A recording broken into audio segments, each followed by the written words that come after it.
Hello everyone, in this video I'll be translating and summarizing the latest Urdu broadcast by Junaid Saleem to make it accessible for our English-speaking audience.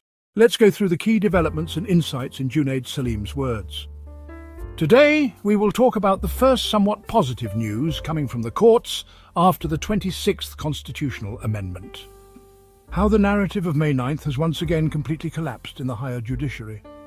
We will also discuss the internal conflict within Tehreek-e-Insaf or PTI, why some PTI leaders are so upset with Alima Khan Sahiba. We'll also touch upon the power of social media. Those in authority had forgotten the fear of God, but now they're consumed by the fear of social media. We'll discuss how Imran Khan, while sitting in jail, is still winning, and how the public is in an uproar over electricity bills. But first, let's talk about a major relief that PTI has received from the Islamabad High Court. Symbolically, it's a very significant relief. It proves a lot. In the May 9th cases, 4 convicted PTI workers were acquitted by a 2-member bench of the High Court.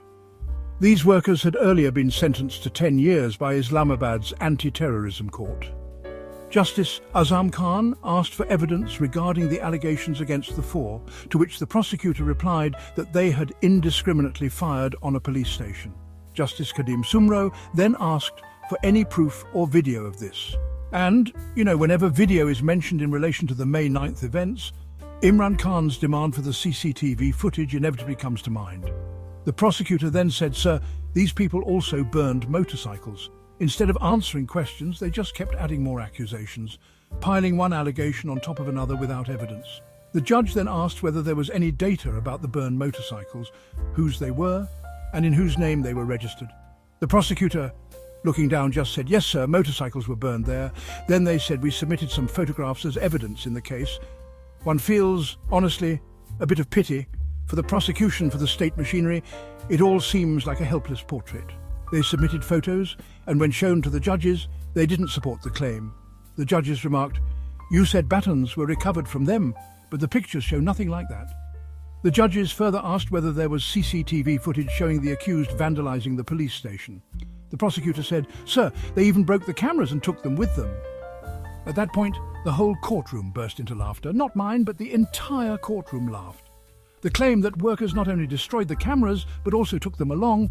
The judges sarcastically asked, were the wires also taken? Did they wrap those too? When asked for proof, any wires, screws? The prosecutor said, they later sealed it up with glue. At that point, one just wants to plead, for God's sake, stop, please stop. The prosecutor's condition at that moment was worth seeing. The entire courtroom was laughing at the absurdity of the prosecution's claims, and it was clear that the prosecutor wished the earth would open and swallow him. Seeing this situation, the court honourably acquitted all 4 PTI workers.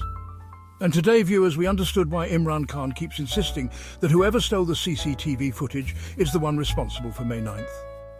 If Imran Khan is the most powerful figure in the country's history, then proportionally, his party now appears the weakest in terms of leadership. Where the leadership seems entangled in petty internal issues, the party leader is showing exceptional bravery, while second and third tier leadership is either scared or compromised. In a recent PTI parliamentary leaders meeting, everyone was trying to justify their actions. Ali Amin Gandapur challenged the state, saying, "Try and end our government," although in reality the KP government is not under threat. So who said this? When and where did this narrative start? Surprisingly, Ali Amin Gandapur's press conference, where he challenged the state, was aired live by all TV channels, including PTV. This raises many questions and also helps understand the broader story. During that meeting, some leaders criticized Alima Khan. Ali Muhammad Khan said that while he respects Alima Khan, she shouldn't participate in political processes. It's unclear what political process he was referring to. Ali Muhammad Khan himself, I don't want to say too much, but let's just say he has not enhanced his respect during this crisis. Despite his imprisonment and release, his stature has not increased even slightly. It's disappointing. People used to listen when Ali Muhammad Khan spoke. Someone should tell him.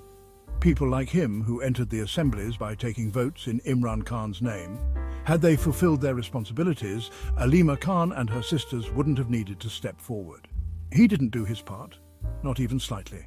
And now, if a sister steps forward for her brother, Ali Muhammad Khan finds that unacceptable. It's astonishing. What politics is he seeing? She's doing it for her brother, like any sister would.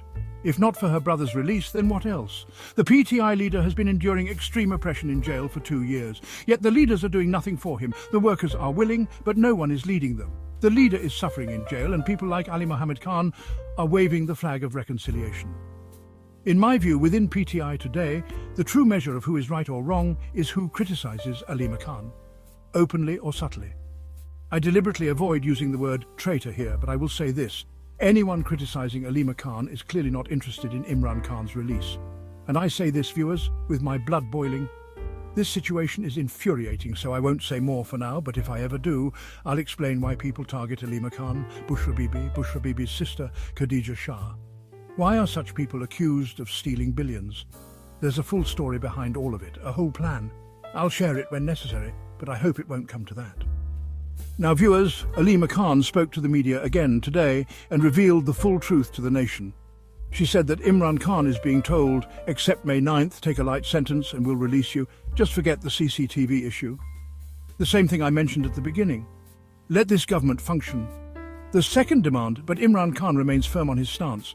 Alima Khan said those advising negotiation have been told by Imran Khan that he will only speak with Field Marshal Asim Munir, not Shahbaz Sharif. Imran Khan believes all powers lie with the Field Marshal, so any talks must be with him.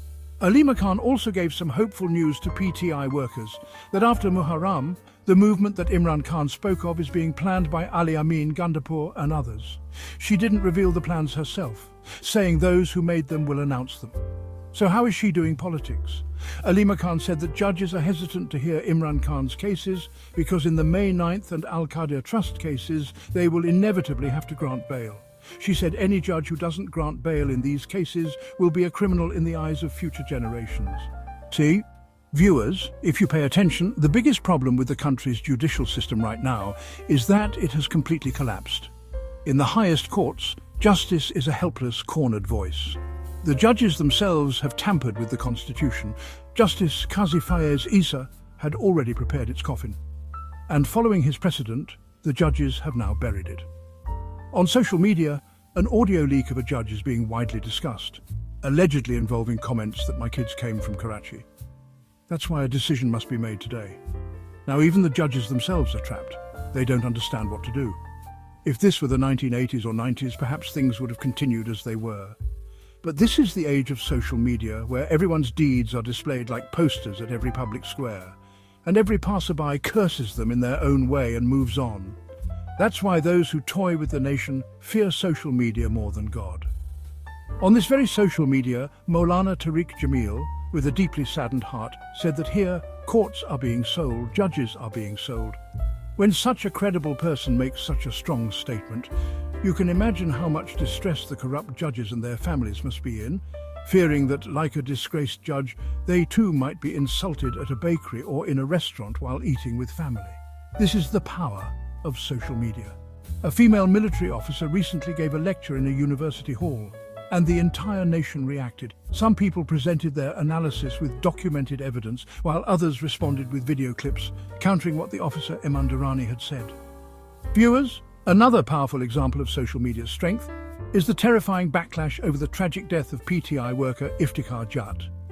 As a result, an anti-terrorism court judge named Manzar Gul started offering clarifications.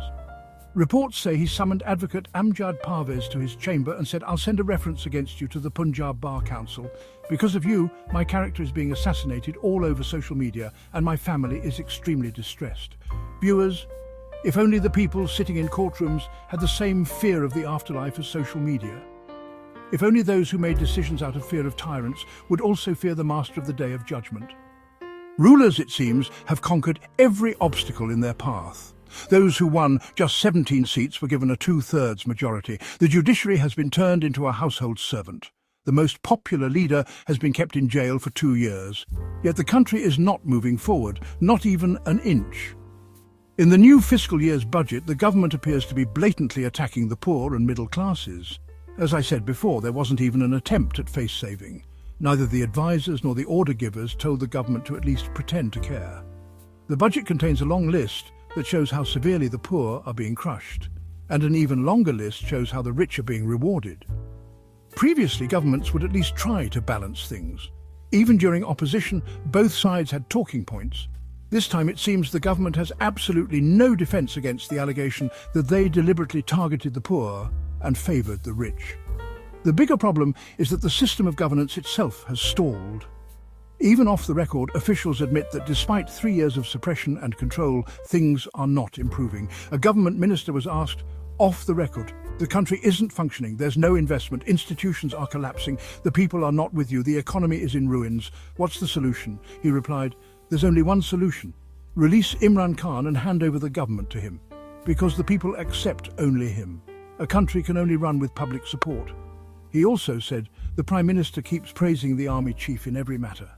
Not out of love, but to document that he, the Prime Minister, is not responsible for what's happening. He's just obeying orders. Viewers, everything is being done today out of fear of Imran Khan. Right now, the rule of law, democracy, judicial independence, freedom of expression and basic human rights, everything is overshadowed by Imran Khan's fear. This tone, this reality, it is nothing less than a declaration of the ruler's defeat and Imran Khan's victory. And if it's not that, then what else is it? Even top leaders of the PMLN are now openly admitting their miscalculation about Imran Khan. They now say they had no idea he would endure jail with such bravery. Rana Sanaullah has made another confession. We voted for Bajwa's extension just to bring down Imran Khan. He said, our goal was to topple Imran Khan, so we extended Bajwa's tenure. This admission proves that PMLN cannot face Imran Khan alone. They need the entire state against him. Another well-known journalist, Moeed Farouk, has stated that all the stories about Imran Khan being scared or nervous at the time of his arrest were fabricated. In reality, he says, Imran Khan calmly surrendered and then endured jail time with dignity. And viewers, as the heat peaks this summer, electricity bills are wreaking havoc in every household. In Gujranwala, a 20-year-old youth drank acid and committed suicide because he couldn't pay the bill. You may have heard this, and such incidents have occurred in the past as well, even during PTI's government. But let me tell you with all honesty, never before have these tragedies occurred with such frequency. Now, dozens of such incidents happen every single day, and we don't even hear the full story anymore. Here's what happened. In Gujranwala's Wala area, a hard-working man named Mohammed Bhutta couldn't pay the electricity bill. The electric company cut off his supply. When guests came over during a severe heatwave, he allegedly connected a wire directly from the main line just to run a fan. As a result, the GEPCO team had him arrested. He had been in jail for 25 days. Meanwhile, his only son, Faraz, tried to collect money to pay the bill and secure his father's bail. He borrowed from relatives, begged from acquaintances, but got no help. Eventually, he lost hope and felt life was meaningless. He took the extreme step of suicide.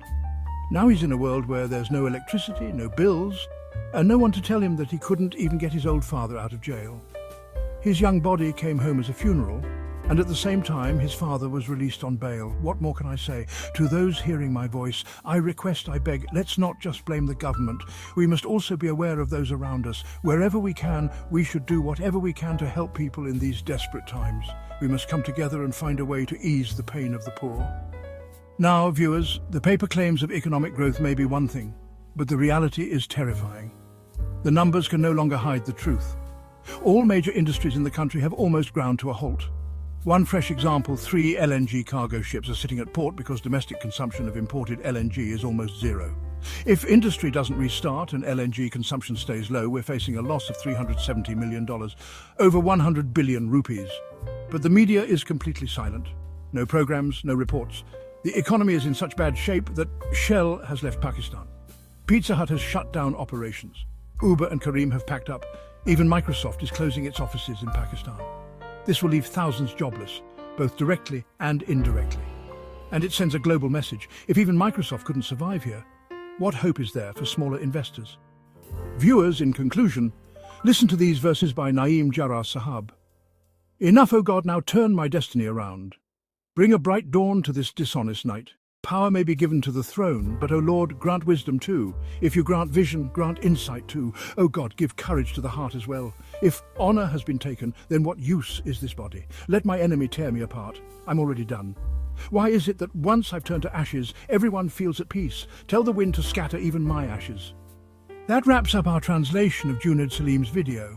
I hope this English version helped you understand his message better. Please like, share and subscribe to Awami Lens to help our community grow. Don't forget to leave a comment below and let me know what you thought of this effort.